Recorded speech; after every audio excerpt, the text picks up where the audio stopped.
नमस्कार मित्रों, आप सभी लोगों का पीएस एजुकेशन वर्ल्ड में स्वागत है। हम लोग आज की वीडियो में प्रतियोगी परीक्षाओं में पूछे जाने वाले महत्वपूर्ण प्रश्नों की श्रृंखला देखेंगे जो भारतीय इतिहास से संबंधित होगी। ये भारतीय इतिहास श्रृंखला के अंतर्गत पहला वीडियो होगा। इसके अंतर्गत हम लोग भारतीय इतिहास को 3 भागों में देखेंगे। प्राचीन भारत के इतिहास से संबंधित महत्वपूर्ण प्रश्न, मध्यकालीन भारत के इतिहास से संबंधित महत्वपूर्ण प्रश्न और आधुनिक भारत से पूछे जाने वाले महत्वपूर्ण प्रश्न। आज की सीरीज में हम लोग प्राचीन भारत के इतिहास के अंतर्गत पूछे जाने वाले प्रश्नों की चर्चा करेंगे। चलिए शुरू करते हैं पहले क्वेश्चन से। भारत में पशुपालन एवं कृषि के प्राचीनतम साक्ष्य कहाँ से प्राप्त हुए हैं? दोस्तों, अगर ये प्रश्न आपसे पूछा जाता है और ऑप्शन में आप में लहुरा देवा और मेहरगढ़ एक साथ हो तो वहाँ पे आपका जो सबसे अच्छा उत्तर होगा लहुरा देवा माना जाएगा। भारत में पशुपालन एवं कृषि के जो प्राचीनतम साक्ष्य पहली बार प्राप्त हुए थे वो मेहरगढ़ से प्राप्त हुए थे, लेकिन नवीनतम खोजों के पश्चात ये लहुरा देवा से प्राप्त हुए हैं। दोनों के कालखंड में अंतर होने की वजह से लहुरा देवा को एप्रोप्रिएट आंसर माना जाएगा। इससे संबंधित 3 तथ्य आपको जान लेना आवश्यक है। प्रारंभिक साक्ष्य गेहूं से संबंधित प्रारंभिक साक्ष्य, अगर आपके परीक्षा में पूछा जाए कि भारत में गेहूं से संबंधित प्राचीनतम साक्ष्य कहाँ से प्राप्त हुए तो मेहरगढ़ उत्तर होगा। अगर ये पूछा जाए कि चावल से संबंधित प्राचीनतम साक्ष्य कहाँ से प्राप्त हुए तो उत्तर लहुरा देवा होगा। अगर चावल की भूसी के प्राचीनतम साक्ष्य पूछा जाए तो उसका उत्तर कोल्डिहवा होगा। लेकिन अगर आपसे ये पूछा जाए कि प्राचीनतम कृषि के साक्ष्य कहाँ से प्राप्त हुए हैं, उसका भी उत्तर लहुरा देवा ही होगा। मित्रों, लहुरा देवा उत्तर प्रदेश में संत कबीर नगर जिले में स्थित है। इसका काल 6400 BC से संबंधित है, जबकि मेहरगढ़ आधुनिक पाकिस्तान के बलूचिस्तान वाले पार्ट में स्थित है। इसका काल 7000 BC से 5000 BC के मध्य आता है, जबकि कोल्डिहवा उत्तर प्रदेश प्रयागराज में बेलन नदी के किनारे स्थित है। इसका काल 6500 BC के तहत माना जाता है। नेक्स्ट, ताम्र पाषाण युग को और किस नाम से जाना जाता है? मित्रों, ताम्र पाषाण युग को हम कैल्कोलिथिक युग भी कहते हैं। ये इतिहास के उस कालखंड से संबंधित है जिस समय तांबे का प्रयोग, पाषाण पत्थर के प्रयोग एक साथ किए जाते थे। तांबे और पत्थर के हथियार बनाए जाते थे। मिट्टी के, तांबे और पाषाण के तमाम बर्तन बनाए जाते थे। इसलिए उस युग को कैल्कोलिथिक युग कहा जाता है। नेक्स्ट, सिंधु सभ्यता किस युग से संबंधित है? सिंधु सभ्यता का संबंध आद्य ऐतिहासिक युग से है। आद्य ऐतिहासिक युग से है।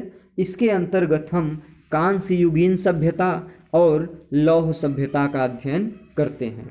कांस्य युगीन सभ्यता के अंतर्गत सिंधु सभ्यता या हड़प्पा सभ्यता आती है, जबकि लौह सभ्यता के अंतर्गत वैदिक काल से 1000 BC से लेके 600 BC का अध्ययन किया जाता है।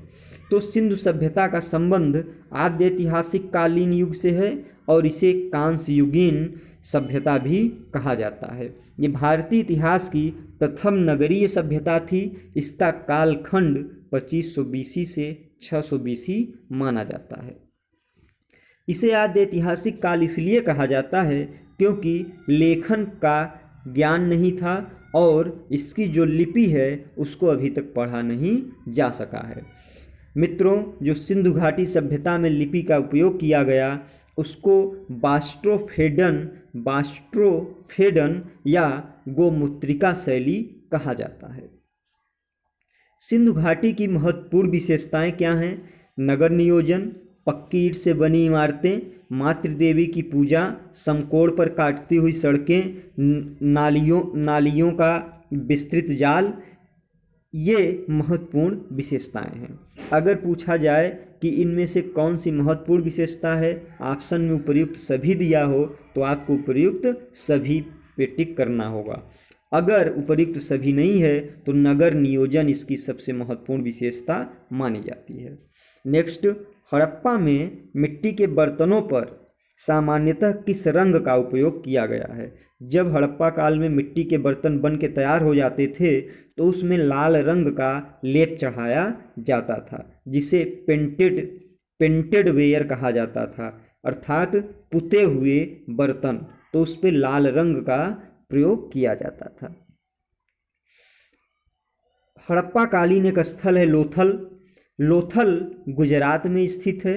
लोथल गुजरात में स्थित है और यह भोगवा नदी, गुजरात में कच्छ के रण के आसपास भोगवा नदी बहती है, उस नदी के किनारे लोथल नामक स्थल स्थित है और यह हड़प्पा कालीन बंदरगाह था। लोथल क्या था? हड़प्पा कालीन बंदरगाह था। लोथल से बाट माप तौल के भी साक्ष्य प्राप्त हुए हैं, अर्थात हड़प्पा काल के लोग बाट माप का प्रयोग माप तौल के लिए करते थे, ऐसा साक्ष्य लोथल से प्राप्त हुआ है। बनावली हरियाणा में फतेहाबाद जिले में स्थित है। यहाँ से टेराकोटा का हल प्राप्त हुआ है। टेराकोटा का हल मतलब मिट्टी से बना हल जो आग में पकाया गया, उसे टेराकोटा कहा जाता है। ठीक है, तो बनावली से हरियाणा में है, टेराकोटा का हल प्राप्त हुआ है। 1921 में दयाराम साहनी ने हड़प्पा का सर्वेक्षण कार्य किया था। इसका निर्देशन सर जॉन मार्शल के नेतृत्व में हुआ था, अर्थात सर जॉन मार्शल के नेतृत्व में 1921 में दयाराम साहनी ने हड़प्पा का सर्वेक्षण कार्य किया था। पहली बार हड़प्पा के उत्खनन से प्राप्त साक्ष्य के कारण इसे हड़प्पा सभ्यता भी कहा जाता है। उसके बाद 1922 में राखालदास बनर्जी ने मोहनजोदड़ो की खोज की और इस मोहनजोदड़ो का जो स्थल है वो सिंधु नदी के किनारे स्थित था, इसीलिए इसको सिंधु घाटी सभ्यता भी कहा जाता है। हड़प्पा रावी नदी के किनारे स्थित है, मोहनजोदड़ो सिंधु नदी के किनारे स्थित है। हड़प्पा के उत्खनन कार्य में माधव स्वरूप वत्स ने भी भूमिका निभाई है। इन्होंने 1926-27 और 1934-35 के आसपास यहाँ पे उत्खनन कार्य किया था। ठीक है, नेक्स्ट, बोगज कोई अभिलेख क्यों महत्वपूर्ण है? बोगज कोई अभिलेख को ही एशिया माइनर अभिलेख भी कहा जाता है। ये इसका महत्व वैदिक देवताओं के आरंभिक साक्ष्य से है।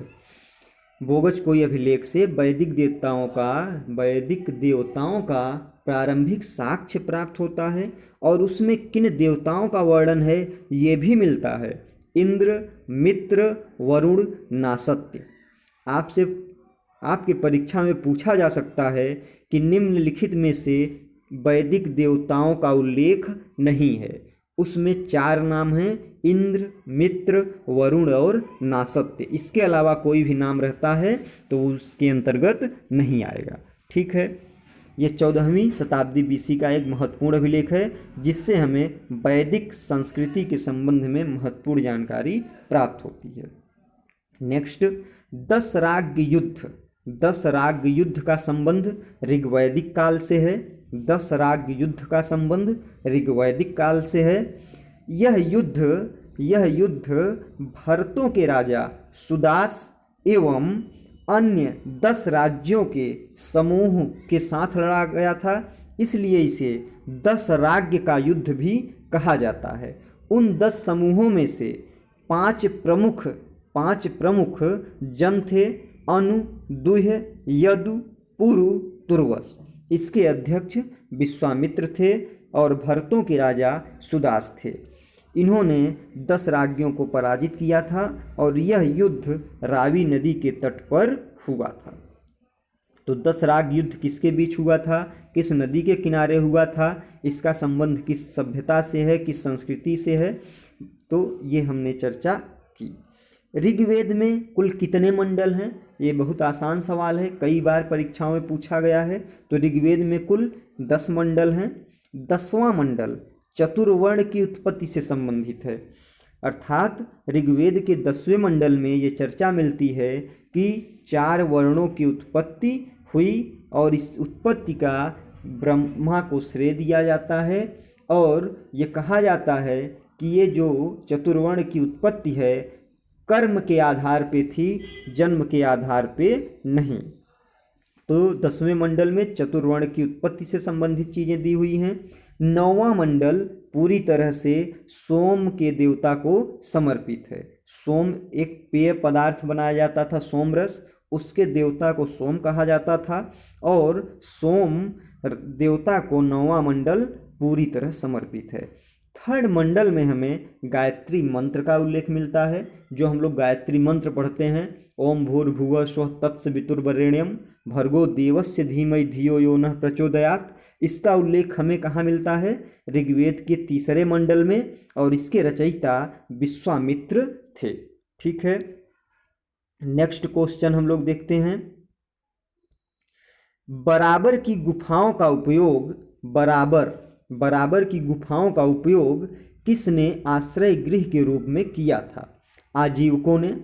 बराबर की गुफाओं का उपयोग आश्रय गृह के रूप में आजीवकों ने किया था और आजीवकों को रहने के लिए बराबर की गुफाओं में अशोक ने कर्ण चौपड़ गुफा, विश्व झोपड़ी गुफा और सुदामा गुफा का निर्माण करवाया था। अशोक के पौत्र दशरथ ने भी आजीवकों के लिए बराबर की गुफाओं में आश्रय गृह का निर्माण कराया था और दशरथ आजीवक संप्रदाय को मानने वाला था। आजीवक संप्रदाय के संस्थापक मक्खली गोसाल को माना जाता है। ये श्रावस्ती के रहने वाले थे।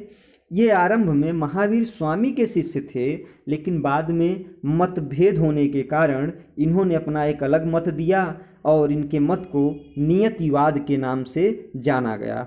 इस प्रकार मक्खली गोसाल ने आजीवक संप्रदाय की स्थापना की थी और आजीवकों के रहने के लिए बराबर की गुफाओं में जो है कई सारे विहार बनाए गए।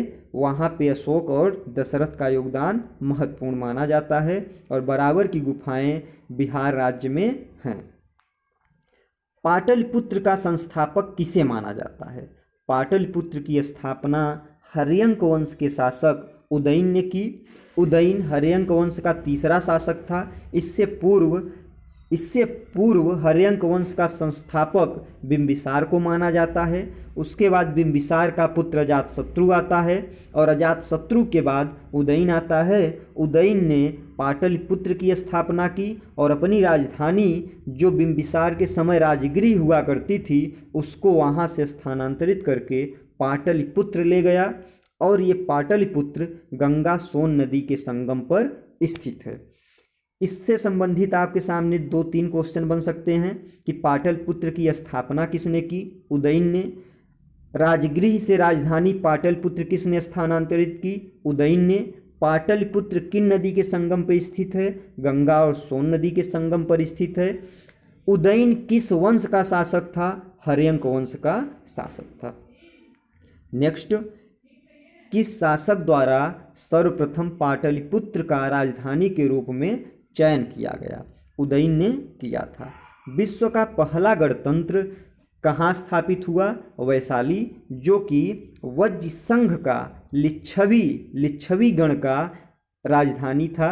विश्व का पहला गणतंत्र वैशाली था जो लिच्छवियों से संबंधित था, लिच्छवियों की राजधानी थी। वज्र संघ में कई छोटे छोटे गण होते थे, उन्हीं गण में से लिच्छवी गण था, उसकी राजधानी वैशाली थी। ये विश्व का पहला गणतंत्र माना जाता है। मगध की प्रारंभिक राजधानी कहाँ थी? राजगृह में। पुराणों के अनुसार ऐसा माना जाता है कि मगध पर शासन करने वाला पहला शासक बृहद्रथ था और उसने बृहद्रथ वंश की स्थापना की और बाद में उसके पुत्र जरासंध ने राजगृह को अपनी राजधानी बनाया। जबकि बौद्ध ग्रंथों में महाजनपद काल के दौरान हर्यंक वंश ने राजगृह में अपनी राजधानी बनाया। हर्यंक वंश के शासक बिंबिसार ने राजगृह में अपना जो राजधानी था उसको स्थापित किया। ऐसा हमें बौद्ध ग्रंथों में और जैन ग्रंथ भगवती सूत्र में भी उल्लेख मिलता है। लेकिन पुराणों में जो उल्लेख मिलता है वो माना जाता है कि जरासंध ने राजगृह को अपनी राजधानी बनाया था। अजातशत्रु किस वंश का संस्थापक था, किस वंश से संबंधित था, तो उसका हर्यंक वंश। अभी हमने ऊपर चर्चा की थी कि हर्यंक वंश की स्थापना बिंबिसार ने की थी। बिंबिसार के पुत्र अजातशत्रु को पितृहंता कहा जाता है क्योंकि उसने बिंबिसार की हत्या कर दी थी और अजातशत्रु के पुत्र उदयन ने पाटलिपुत्र की स्थापना की थी। चंद्रगुप्त मौर्य को यूनानी साहित्य में सेंड्रोकोटस और एंड्रोकोटस के नाम से जाना जाता है। सेंड्रोकोटस नाम से पहचान विलियम जोन्स ने की। सेंड्रोकोटस नाम चंद्रगुप्त मौर्य की पहचान की विलियम जोन्स ने, जबकि जस्टिन ने सेंड्रोकोटस अर्थात चंद्रगुप्त मौर्य और सिकंदर महान की भेंट का उल्लेख किया है। एंड्रोकोटस चंद्रगुप्त मौर्य को एरियन तथा प्लूटार्क ने कहा था। इसकी भी पहचान विलियम जोन्स ने की कि सेंड्रोकोटस चंद्रगुप्त मौर्य, एंड्रोकोटस भी चंद्रगुप्त मौर्य का ही नाम है। ब्राह्मी लिपि को सर्वप्रथम किसने पढ़ा था? ब्राह्मी लिपि को सर्वप्रथम पढ़ने का श्रेय जेम्स प्रिंसेप को है। 1837 में इन्होंने अशोक के अभिलेखों की खोज की। जब अशोक के अभिलेखों को खोजा और उसमें लिखे हुए शब्दों को पढ़ा तो उसको ब्राह्मी लिपि के शब्द थे और पहली बार इन्होंने पढ़ने का प्रयास किया था ब्राह्मी लिपि में। इसीलिए इन्होंने अशोक की पहचान लंका के राजा तिस्स से कर दी थी, जबकि आगे कालांतर में मास्की से प्राप्त एक अभिलेख में अशोक का नाम देवानाम पियदस्सी और अशोक मिलता है। ठीक है। ब्राह्मी लिपि बाएं से दाएं लिखी जाती है। ब्राह्मी लिपि बाएं से दाएं लिखी जाती है। खरोष्ठी लिपि दाएं से बाएं लिखी जाती है। अशोक के दो अभिलेख मिले हैं, मानसेहरा और शहबाजगढ़ी, दोनों वर्तमान पाकिस्तान में हैं और मानसेहरा और शहबाजगढ़ी दोनों ही अभिलेख खरोष्ठी लिपि में लिखे गए हैं। मेगस्थनीज की पुस्तक का नाम क्या है? मेगस्थनीज की पुस्तक का नाम इंडिका है। मेगस्थनीज कौन था? सेल्यूकस निकेटर का दूत था। सेल्यूकस निकेटर कौन था? सेल्यूकस निकेटर भारत के पश्चिमी प्रांत में अलेक्जेंडर महान, सिकंदर महान का सेनापति था। अलेक्जेंडर महान के साथ नियार्कस और सेल्यूकस निकेटर दोनों आए थे, तो नियार्कस वापस चला गया, लेकिन सेल्यूकस निकेटर पश्चिमी प्रांत का क्षत्रप बना और उसने अपनी पुत्री हेलेना का विवाह चंद्रगुप्त मौर्य के साथ किया था। उसी समय सेल्यूकस निकेटर को दूत बनाकर चंद्रगुप्त मौर्य के दरबार में सेल्यूकस निकेटर ने मेगस्थनीज को भेजा था। मेगस्थनीज की पुस्तक इंडिका मौर्य काल के प्रशासन, समाज, अर्थव्यवस्था का महत्वपूर्ण साहित्यिक स्रोत माना जाता है। इसी पुस्तक में पहली बार पाटलिपुत्र के नगर प्रशासन का उल्लेख मिलता है और इसमें 6 समितियों का उल्लेख है। प्रत्येक समिति में 5 सदस्य होते थे और इस तरह से इन 6 समितियों में 30 सदस्य थे और इनके नगर प्रशासन के प्रमुख को एस्टोनोमोई कहा जाता था। नगर प्रशासन की देखरेख करने वाले अधिकारी को एस्टोनोमोई कहा जाता था। ठीक है। अंतिम मौर्य सम्राट कौन था? इससे पहले हम लोग अंतिम मौर्य सम्राट जाने तो उससे पहले हम लोग ये जान लेते हैं कि प्रथम मौर्य सम्राट कौन था। तो चंद्रगुप्त मौर्य ने मौर्य वंश की स्थापना की थी। नंद वंश के अंतिम शासक धननंद की हत्या करके, चंद्रगुप्त मौर्य ने नंद वंश के अंतिम शासक धननंद की हत्या करके मौर्य वंश की स्थापना की थी। मौर्य वंश का अंतिम शासक कौन था, सम्राट कौन था? बृहद्रथ था। और बृहद्रथ की हत्या उसके अमात्य पुष्यमित्र शुंग ने की थी और 184 बीसी में शुंग वंश की स्थापना की। और यह शुंग वंश भारतीय इतिहास का प्रथम ब्राह्मण वंश के नाम से जाना जाता है। इसी पुष्यमित्र शुंग के पुत्र अग्निमित्र और उसकी प्रेमिका मालविका की कहानी कालिदास ने मालविकाग्निमित्रम नामक नाटक में वर्णित किया है। पुष्यमित्र शुंग के पुत्र अग्निमित्र और उसकी प्रेमिका मालविका की कहानी कालिदास के नाटक मालविकाग्निमित्र में प्राप्त होती है। पुष्यमित्र शुंग ने 2 अश्वमेध यज्ञ किए थे और पुष्यमित्र शुंग के जो पुरोहित थे वो पतंजलि थे। पतंजलि जो है पुष्यमित्र शुंग के पुरोहित थे। ठीक है। नेक्स्ट, रुद्रदामन की विभिन्न उपलब्धियां वर्णित है। अर्थात ये पूछ रहा है कि रुद्रदामन प्रथम की जो उपलब्धियां हैं इसका साक्ष्य हमको कहाँ से मिलता है? तो रुद्रदामन प्रथम की उपलब्धियों से संबंधित साक्ष्य में गुजरात के जूनागढ़ अभिलेख में मिलता है। और यह जूनागढ़ अभिलेख 130 से 150 ईस्वी के बीच का माना जाता है। यह विशुद्ध संस्कृत भाषा में लिखा गया प्रथम अभिलेख है और इसकी लिपि ब्राह्मी है, भाषा संस्कृत है और यह रुद्रदामन प्रथम का अभिलेख माना जाता है। इस अभिलेख में अशोक एवं स्कंदगुप्त के लेख भी उत्कीर्ण किए गए हैं। इसी अभिलेख में चंद्रगुप्त मौर्य के सौराष्ट्र प्रांत के गवर्नर के द्वारा सुदर्शन झील बनाने का भी उल्लेख यहीं पे मिलता है। चंद्रगुप्त मौर्य के सौराष्ट्र प्रांत का जो गवर्नर पुष्यगुप्त वैश्य था। पुष्यगुप्त वैश्य चंद्रगुप्त मौर्य के समय सौराष्ट्र का शासक था। उसने सुदर्शन झील का निर्माण करवाया था। इसका उल्लेख भी हमको रुद्रदामन प्रथम के अभिलेख में मिलता है। ठीक है। नेक्स्ट, कलिंग का संस्थापक कौन था? कलिंग का संस्थापक महामेघवाहन था। कलिंग में चेदी वंश की स्थापना महामेघवाहन के द्वारा की गई थी और इसी चेदी वंश का शासक खारवेल था। तो कभी परीक्षा में चेदी वंश का प्रमुख शासक पूछा जाएगा तो भी खारवेल है। महामेघवाहन वंश का प्रमुख शासक खारवेल है। ठीक है। जो खारवेल था वो जैन धर्म मतावलंबी था, जैन धर्म को मानने वाला था।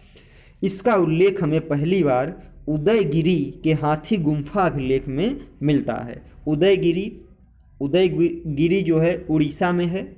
उदयगिरी का जो हाथी गुम्फा अभिलेख है उड़ीसा में है और यह बिना तिथि का अभिलेख है, प्राकृत भाषा में लिखा गया है। और इसी अभिलेख में पहली बार पुरातात्विक साक्ष्य के रूप में भारतवर्ष का उल्लेख मिलता है। भारतवर्ष का पहली बार पुरातात्विक साक्ष्य प्राप्त होता है खारवेल के हाथी गुम्फा अभिलेख में। जबकि साहित्यिक स्रोत में पहली बार भारतवर्ष का उल्लेख पाणिनि की अष्टाध्यायी में किया गया है। पाणिनि ने व्याकरण ग्रंथ अष्टाध्यायी लिखा था और अष्टाध्यायी में साहित्यिक स्रोत के रूप में पहली बार भारतवर्ष का उल्लेख मिलता है। चीनी ग्रंथों में और चीनी यात्रियों के द्वारा भारत को इनतू इनतू कहा गया है। भारत के लिए इनतू शब्द प्रयोग किया गया। जबकि बाद में 8वीं-9वीं शताब्दी ईस्वी में अरबों ने भारत के लिए सिंध के उस पार जो क्षेत्र स्थित है, सिंध के पार वाले क्षेत्र को हिंद शब्द संबोधित किया और उसी से हिंदुस्तान शब्द आया। ठीक है। तो कलिंग का चेदी शासक खारवेल था, जैन धर्म मानने वाला था। प्राचीन भारत का नेपोलियन किसे कहा जाता है? प्राचीन भारत का नेपोलियन किसे कहा जाता है? तो समुद्रगुप्त को कहा जाता है। समुद्रगुप्त को प्राचीन भारत का नेपोलियन विंसेंट स्मिथ ने अर्ली हिस्ट्री ऑफ इंडिया में किया है। आपसे अलग से क्वेश्चन पूछा जा सकता है कि अर्ली हिस्ट्री ऑफ इंडिया पुस्तक किसकी है?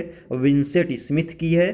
कभी मिलाने के लिए पुस्तकों के क्रम में आ सकता है, तो आपको याद रखना है विंसेंट स्मिथ की पुस्तक अर्ली हिस्ट्री ऑफ इंडिया है। उसी में स्मिथ साहब ने समुद्रगुप्त को प्राचीन भारत का नेपोलियन कहा।